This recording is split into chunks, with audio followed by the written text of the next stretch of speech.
नमस्कार प्यारे विद्यार्थियों।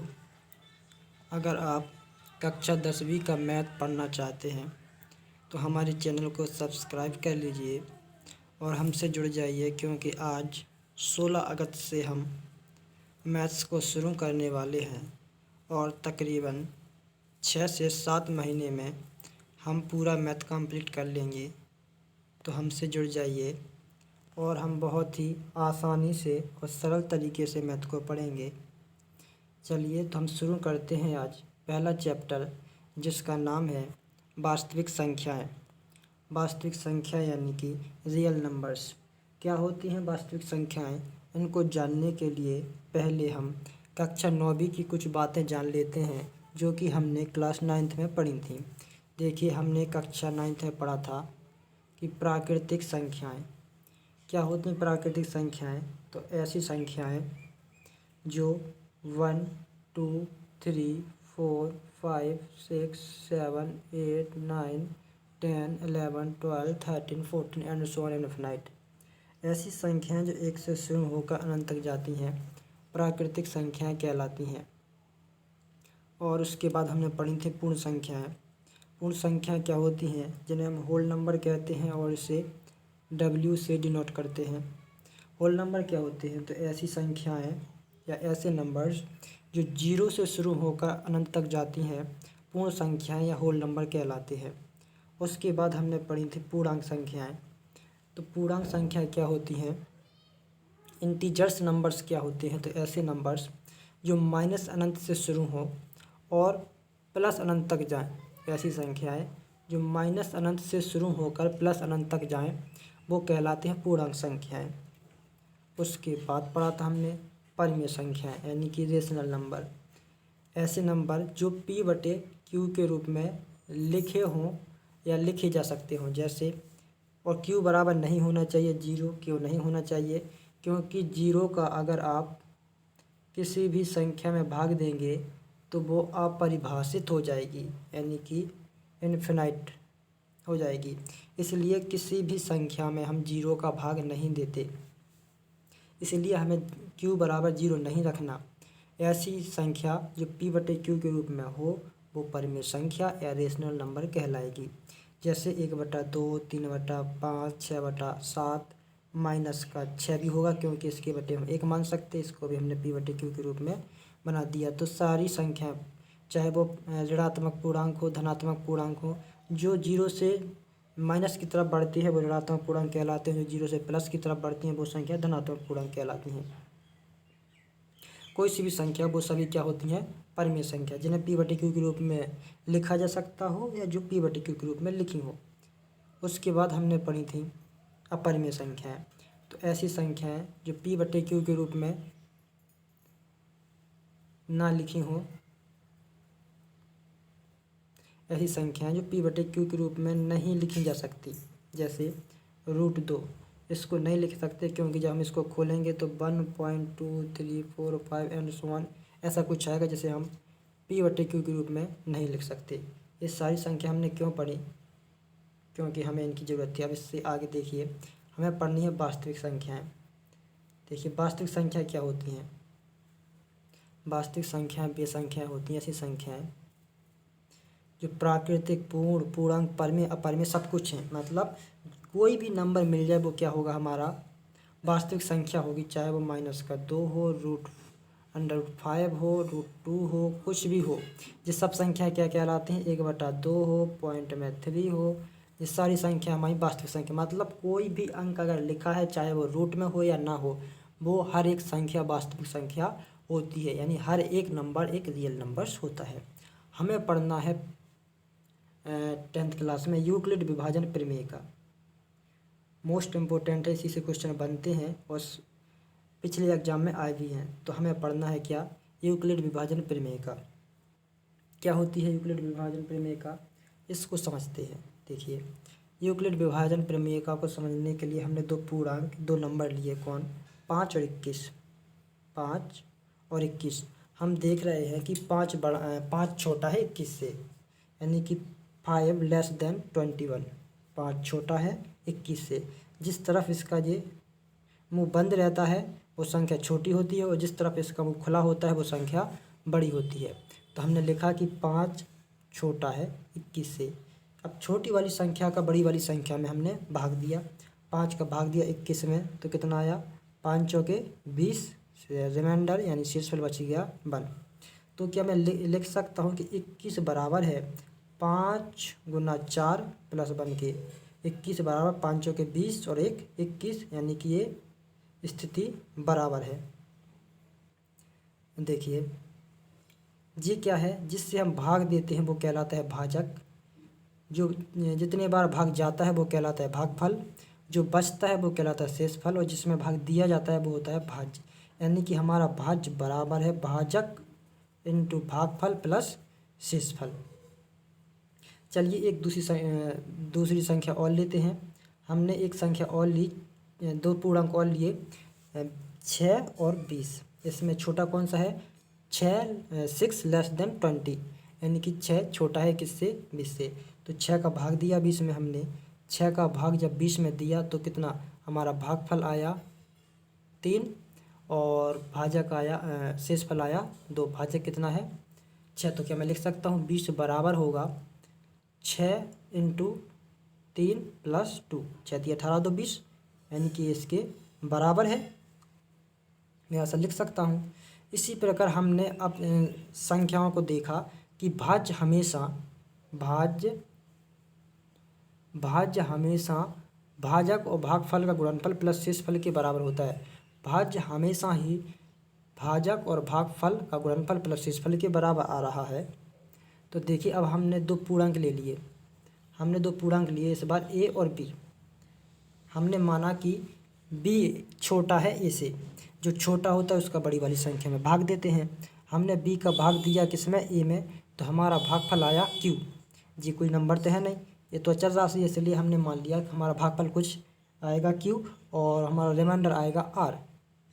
कुछ शेषफल बचेगा जिसे हमने r से डिनोट कर दिया है। तो इस स्थिति में क्या होता है कि भाज्य बराबर होता है भाजक इंटू भागफल और प्लस का शेषफल। तो हमने लिखा a बराबर बी क्यू प्लस r। यही तो है हमारी क्या यूक्लिड विभाजन प्रमेय का कि भाज्य बराबर होता है भाजक इंटू भागफल प्लस शेषफल के। जहाँ क्या हो सकता, जहाँ शेषफल या तो 0 भी हो सकता हमारा, अगर संख्या पूरी तरह से कटती है तो शेषफल 0 हो जाएगा, या फिर 0 से बड़ा होगा, 0 के बराबर हो सकता है, लेकिन कभी भी भाजक से बड़ा नहीं होता, भाजक से हमेशा छोटा होता है। जो लिखा है कि r लेस देन b, यानी कि r यानी रिमाइंडर शेषफल हमारा हमेशा भाजक से कैसा होगा, छोटा होगा। चलिए इसी पर हमें क्वेश्चन बनाने हैं, तो देखते हैं क्वेश्चन क्या कहते हैं हमसे। जी हमारी एक्सरसाइज 1.1, इसमें क्या कहा हमसे कि यूक्लिड विभाजन प्रमेय का प्रयोग करके निम्नलिखित का एचसीएफ निकालिए। हमें क्या निकालना है, एचसीएफ कैसे निकालते हैं, एचसीएफ तब निकालता है जब हम किसी संख्या का भाग तब तक दें जब तक कि वो 0 ना हो जाए। जैसे मान लीजिए कि हमें 4 और 2 का एचसीएफ निकालना है, तो इसका एचसीएफ कैसे निकालेंगे, हम छोटी वाली संख्या का बड़ी वाली संख्या में भाग देंगे। कितने बार गया, 2 दूना 4, 4 में से 4 गया कुछ नहीं, शेषफल कितना आ गया 0, यानी कि हमारा एचसीएफ कौन होगा, भाजक। मतलब ऐसा भाजक जिससे भाग देने पर शेषफल 0 हो जाए, वो भाजक हमारा क्या हो जाता है, एचसीएफ, यानी कि महत्तम समावर्तक। हमें 135 और 225 का एचसीएफ निकालना है, और दूसरे क्वेश्चन में कहा 196 और 38,220 का एचसीएफ, और तीसरे में 867 और 255 का एचसीएफ निकालना है। इसको कैसे निकालेंगे, हमने पहला क्वेश्चन उठाया 135 और 255 का। हम देखते हैं कि इसमें बड़ा कौन सा है, बड़ा है 255 और छोटा है 135। 135 छोटा है 255 से, तो हम क्या करते हैं, छोटी वाली संख्या का बड़ी वाली संख्या भाग देते। तो छोटी संख्या का 135 का 255 में भाग देंगे। अगर हमने 2 बार भाग दिया तो 135 ये कितना है 225, यहाँ से समझिए पहले 2 अंक 13, इसके 2 अंक 22। अगर 13 का पहाड़ा हम पढ़ें, 13 दूना 26, ज़्यादा हो जाएंगे, ये कितने हैं 22। अगर हम 2 अंक उठाते हैं तो हमें 2 अंक देखने होंगे लास्ट के, पहले के 2 अंक देखने। हमने 2 अंक लिए, 13, 13 दूना 26, यानी 2 का करेंगे तो ज़्यादा हो जाएगा। हमने कितनी बार पढ़ा पहाड़ा, एक बार। 13 एकम 13, 135 एकम 135, कितना बचा, 5 में से 5 गया 0, और 2 की माने 12, 12 में से 3 गया 9, 90 बच गया भाजक शेषफल। लेकिन हमारा शेषफल अभी 0 नहीं आया, हमें निकालना HCF। तो हम तब तक भाग देते जब तक कि हमारा शेषफल 0 ना हो जाए। हमारा शेषफल आया कितना, 90। तो हम 90 का भाग देंगे किस में, भाजक में भाग देंगे। हम किस में भाग देंगे, भाजक में भाग देंगे। तो हमने फिर से 90 का भाग दिया किस में, 135 में। 135 में भाग दिया तो 9 दूना 18, 180 ज़्यादा हो जाएंगे, तो 90 एकम 90, कितना बच गया, 45। अभी भी हमारा शेषफल 0 नहीं आया। तो हमने फिर से क्या वही प्रोसेस अपनाई। अब हम इस शेषफल का भाग देंगे किस में, इस भाजक में। अभी इस शेषफल का भाग दिया था इस भाजक में, अब इस शेषफल का भाग देंगे हम इस भाजक में। तो हमने 45 का भाग दिया इस भाजक यानी कि 90 में। तो 45 का भाग दिया तो कितना है, 45 दूना 90, 90 से 90 कट गया, कितना आया, शेषफल 0।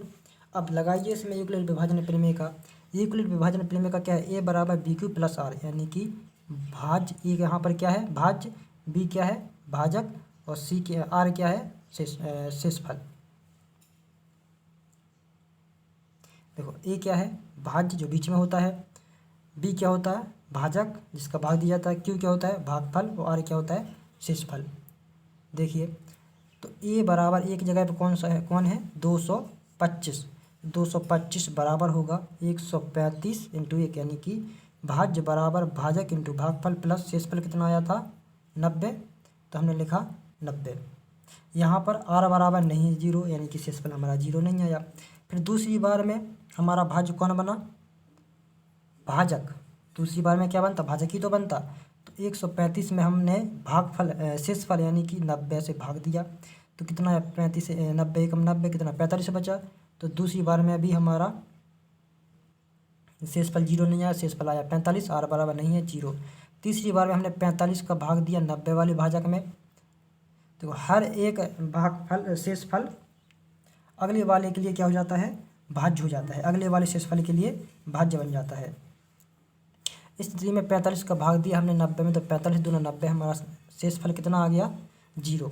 अब देखिए चूंकि यहाँ आर बराबर 0 है तथा भाजक 45 है, इसलिए HCF 135 225 कितना आएगा, 135 से 225 का HCF होगा हमारा 45। वह भाजक हमारा HCF होगा जिससे भाग देने पर भागफल क्या हो जाए, 0। तो कौन सा भाजक है, वो तो सिर्फ एकमात्र 45 ही है। पहले भाजक था कितना, 135, फिर शेषफल कितना हो जाए 90। अभी कटा नहीं पूरी तरह से, तो शेषफल का भाग देंगे इस भाजक में। भाजक में दिया तो कितना आया, फिर से शेषफल आया 45, फिर भी नहीं कट रहा, तो इस शेषफल का भाग देंगे हम इस भाजक में। फिर तो 45 का 90 में दिया, फिर भी नहीं आता, अगर 0 नहीं आता तो इस बालक का फिर 45 में देते। फिर इस तरह से प्रोसेस चलती रहती है। कहीं से 0 आया, 0 आने की स्थिति में जो हमारा भाजक बचता है वही हमारा HCF होता है। चलिए अगले क्वेश्चन को रुख करते हैं। अगला क्वेश्चन है, इस बार है 196 और 38,220। हम देख रहे हैं कि 196 छोटा है 38,220 से, तो क्या करेंगे, 196 का 38,220 में भाग देंगे। भाग दिया, पहली बार देखो 19 दूना 38 हो सकता है चला जाए, लेकिन नहीं जाएगा क्योंकि ये 382 है पहले 3 अंक, और ये देखो 196 लगभग 400 के करीब, 8 अंक ही कम है, लेकिन इसमें कितने हैं, 18। इसका मतलब कि भाग हमारा एक ही बार जाएगा। 2 से गुणा करेंगे, तो 2 से गुणा करके देख लेते हैं 2 बार में जाता कि नहीं। 2 छिक 12, दिनम 18 1 19, 2 एकम 2 और 1 3, 392 आएगा अगर 2 बार करेंगे। लेकिन हमारे पास कितना है, 382, मतलब हम भाग पहले एक बार देंगे। कितना बचा, 382 में से 196 को माइनस करो तो 2 के मीन्स 12, 12 में से 6 गया, 6 बजे इसके यहाँ से यहाँ से ये हो गया 10, 10 का शून्य आएगा, यहाँ से आके ये 2 हो जाएंगे, 8 में से 0 गया 8, और यहाँ पर 3 में से 2 गया तो 1 बच गया। मतलब 186 आ गया। 186 196 से छोटा है तो हमने अंक लिया फिर से किसका, 1 का। अब देखो 196 और 1862 में भाग देना तो 19 से देखो 19 नब्बे 171 यानी कि काम 9 बार में जा सकता है। 19 से चेक करो 186 है, यहाँ पर 171 लगभग आ सकते हैं, मतलब हमने 9 से गुणा किया 196 में तो कितना आया, 9 6 54, 9 7 63 और 5 9 9 81 और 5 86 हासिल 8 9 1 9 8 17 यानी कितना आ गया हमारा 17 64 माइनस करो तो के मीन्स 12 12 में से 4 गया तो 8 बचा, इसकी हासिल यहाँ तक कितने हो गए जी 7 6 के माइनस 16 में 7 गया 9 कितना 980 980 में फिर से 96 का भाग दो जी कितनी बार जाएगा 5 बार, 5 के गुणा करेंगे तो ये पूरी तरह से सॉरी जी गलत हो गया, 5 का गुना करना हमें 196 तो 5 6 30 हासिल 3 बनम 45 3 48 हासिल 4 5 1 5 4 9, यहाँ 4 की जगह पर 9 होगा तो ये पूरी तरह से कट जाएगा और शेषफल हमारा क्या जाएगा 0। यहाँ पर 4 की जगह 9 कर लेना, हमारा पहली बार में ही शेषफल 0 आ गया और इस स्थिति में भाजक कौन है हमारा 196, तो क्या लिखेंगे, चूँकि यहाँ पर शेषफल 0 है तथा भाजक कितना है 196, इसलिए 196 38,220 का एचसीएफ कितना होगा 196। उम्मीद करता हूँ कि आपको ये क्वेश्चन समझ में आया होगा। चलिए अगला लास्ट क्वेश्चन है हमारा 1.1 के पहले का तीसरा देखिए कि 867 और 255 में से दोनों में से बड़ा कौन सा है, इनमें बड़ा है 867। हम क्या करते हैं छोटी वाली संख्या का बड़ी वाली संख्या में भाग देते, तो हमने 255 का भाग दिया 867 में, कितनी बार गया 3 बार, कितना बचा 102। अभी भी शेषफल कितना नहीं है 0, तो 102 का फिर भाग देंगे किस में 255 में, फिर 102 का 255 में भाग दिया तो 2 बार गया, कितना आया 204, कितना बचा 51। अब इस 51 अभी भी शेषफल 0 है, 0 नहीं है तो 51 का फिर हम 102 में भाग देंगे, 51 का 102 में भाग दिया तो शेषफल क्या आ गया हमारा 0। जब शेषफल 0 आया उस स्थिति में हमारा भाजक कितना है 51, तो क्या लिखेंगे, चूँकि यहाँ भाजक 51 है तथा शेषफल क्या है 0, इसलिए एचसीएफ इन दोनों का एचसीएफ कितना होगा 51। जब शेषफल 0 हो उस स्थिति में जो भाजक बचता है वही हमारा एचसीएफ होता है। उम्मीद करता हूँ आप सबको ये वीडियो अच्छा लगेगा और अच्छे समझ में आया होगा। अगर आपको कुछ भी प्रॉब्लम होती है तो आप कमेंट करके हमसे पूछ सकते हैं, हम आपको अच्छी तरह से एक्सप्लेन करेंगे। अगर आपको वीडियो अच्छा लगे तो इसे लाइक करें, शेयर करें और अपने दोस्तों को शेयर करें, अपने दोस्तों को भी जोड़ें। चलिए हम इस तरह से आपको मैथ पढ़ाएंगे कि आपको कोचिंग की भी ज़रूरत नहीं पड़ेगी। धन्यवाद। जय हिंद।